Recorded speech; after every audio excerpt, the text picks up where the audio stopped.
Hi everyone. Before we start today's story, I want to give you a heads up about something new I'll be doing.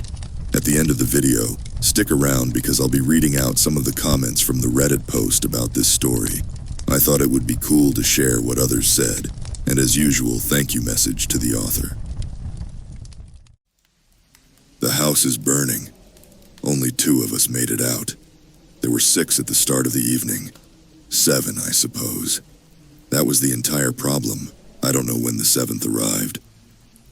Dina and Angelo showed up first, while I was still putting out snacks. It must not have been there before them.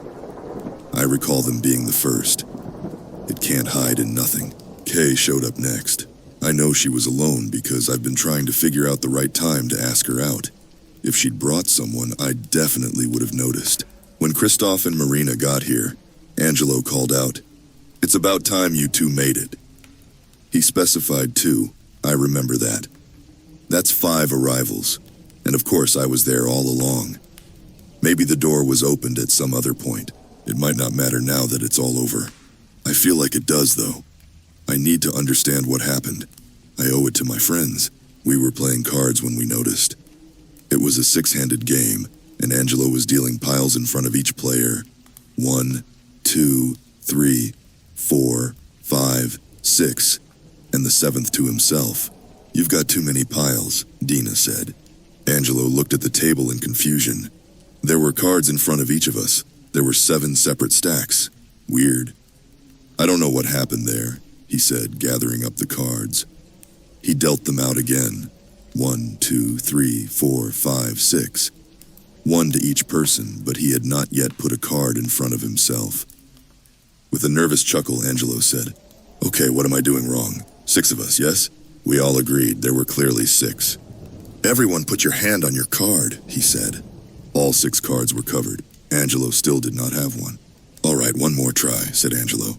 "While you're sorting this out, I'm going to go to the bathroom," said Kay, standing up. She left the room. Angelo dealt the cards. 1, 2, 3, 4, and a 5th to himself. "Kay, how many people are you?" he shouted. "Very funny," she called back. We heard the bathroom door close. "Just deal 6 hands," I told Angelo. "There are 6 of us. It'll work out. Everyone will pick 1 hand up and play it, and no one will be left out."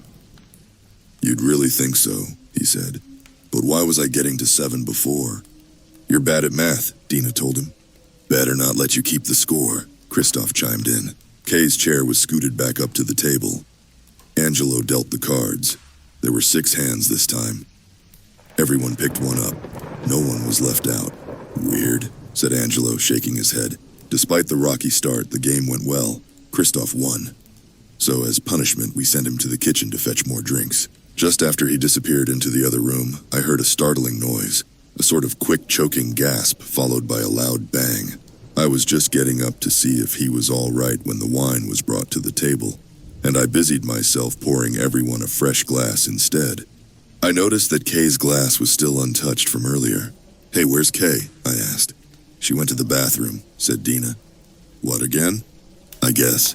I leaned my head around the corner to see down the hallway. The bathroom door was closed.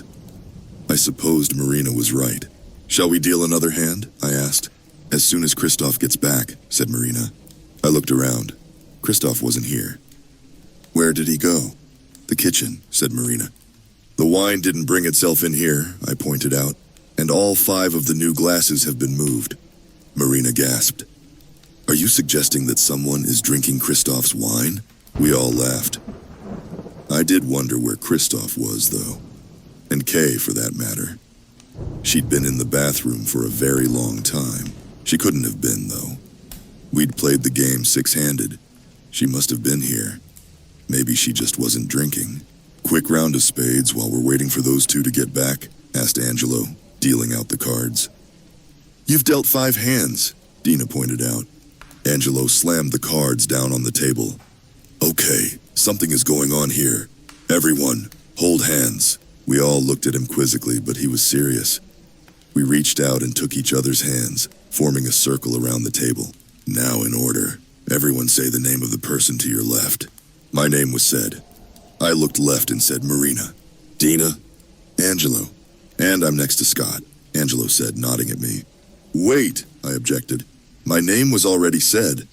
Let's go to the right, he said. Angelo's name was said. He followed it with Dina, Marina, Scott, and Angelo, I said. No, I was named first, he said. We looked at each other. I could feel his hand in mine.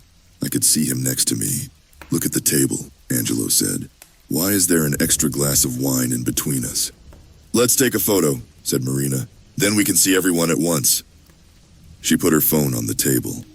We all backed up, put our arms around each other and smiled. The photo snapped. We gathered back around the table to look. It's you, me, you, and you, said Marina, pointing. 4 of us, no one else. Angelo studied it for a moment. It's not a selfie. Who took the picture? Christoph, said Marina. Kay, I said in the same moment. We all looked around the room. Neither one of them was here. He must still be in the kitchen, said Marina. I'll go see. I think we should all go together, said Angelo. Come on. We entered the kitchen as a group. It was empty. Do you smell gas? Asked Dina. My attention snapped to the stove. 2 of the knobs for the burners were snapped off. I spotted them tucked under the cabinets nearby, as if someone had pushed them out of the way so as not to be noticed. There was a dent in the metal of the edge, too. Christoph must have dropped something on the stove, I said, heading over to see about turning off the gas. Nice of him to mention it. The knobs were broken too far down to turn. The gas was starting to give me a headache. I grabbed a hold of the stove to pull it out from the wall and shut off the line behind it, but it was surprisingly heavy. Did I leave something in here? I asked, opening the oven door. Christoph's body was crammed inside. The limbs bent and folded back on themselves in order to make it fit. A gory pool of blood filled the bottom of the oven, sloshing distressingly back and forth from my attempts to move the appliance. Most of it seemed to have come from his head, which had been violently crushed. His eyes bulged outward, staring at me. I screamed, of course. We all did. I turned away to run to find a weapon, possibly just not to see it anymore, and Dina died. Her throat was ripped open. It wasn't when I turned back, and then it was. Nothing did it. It just happened. Her hands flew up to clasp her ruined neck, but it was far too late to hold anything in. She collapsed to her knees. Her hair was held back as she died, keeping her upright and facing forward so we could all see the panic and despair. We were all frozen for a second. Angelo moved first, diving for her, but by the time he wrapped his arms around her, she was slumping forward, already gone. He screamed, a raw caterwaul of rage and pain. After a moment, he focused it into words. Where is it? What did this? I grabbed a knife and put my back into a corner, looking around frantically. Marina was gone. I hoped that she had run. I didn't like that I didn't know.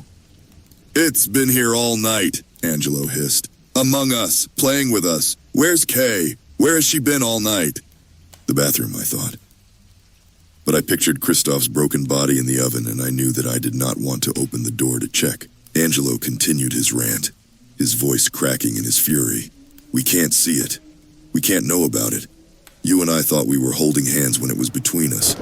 This is all a game to it. We don't know how to play. We can't even see the board. We've got to get out, Angelo, I said.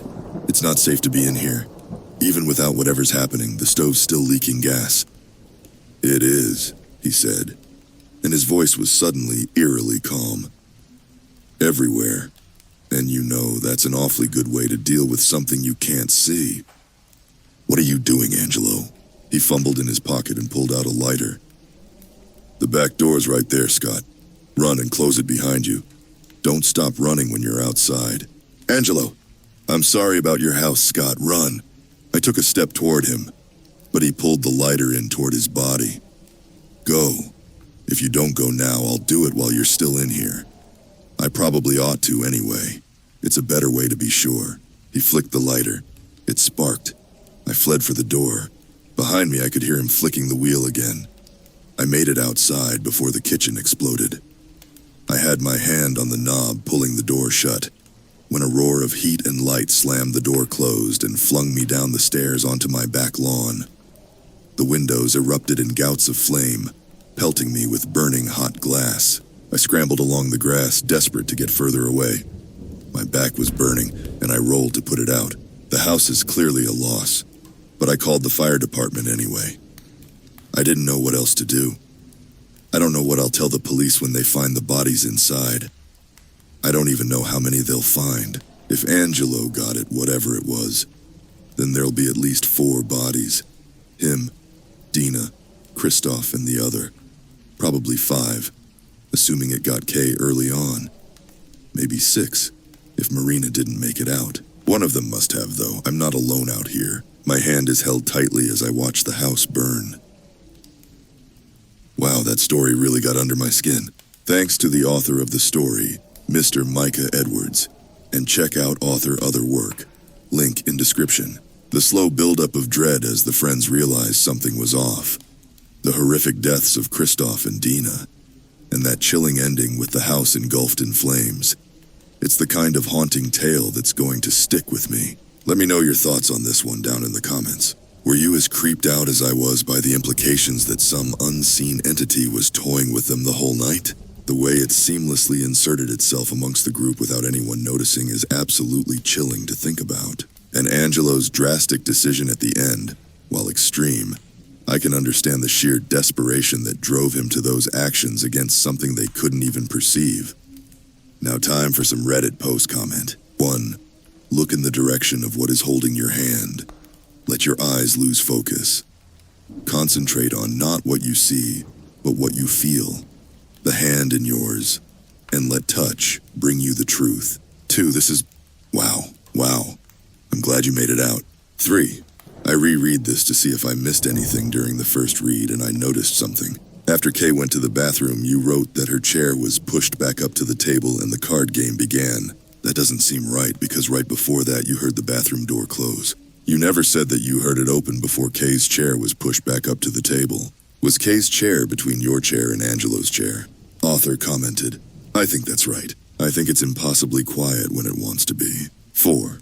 Well, this lived up to the subreddit's name. I'm not going to be able to sleep tonight. 5. I am so sorry about your friends, particularly Angelo, who saved your life. He was so nearly smart enough. Do let us know how you both get on. 6. But who is holding your hand tightly, as you mentioned? Author commented. It must be Marina or Kay. I know the others didn't make it out. 7. Angelo was too swift to kill himself along with everyone else and blow up the house. Nobody would have chosen that ultimate sacrifice option so quickly with so many unanswered questions. So Angelo, or whatever took over Angelo, is the evil entity, and it has plans for Scott. That's for sure. Okay, if you like this new way, smash that like button. And if you haven't already, hit subscribe for more narrated horror stories that'll have you double-checking that nothing's lurking just out of sight. Thanks for listening, you phenomenal fans. I've got more seriously spooky content coming your way very soon, but maybe sleep with the lights on tonight just in case.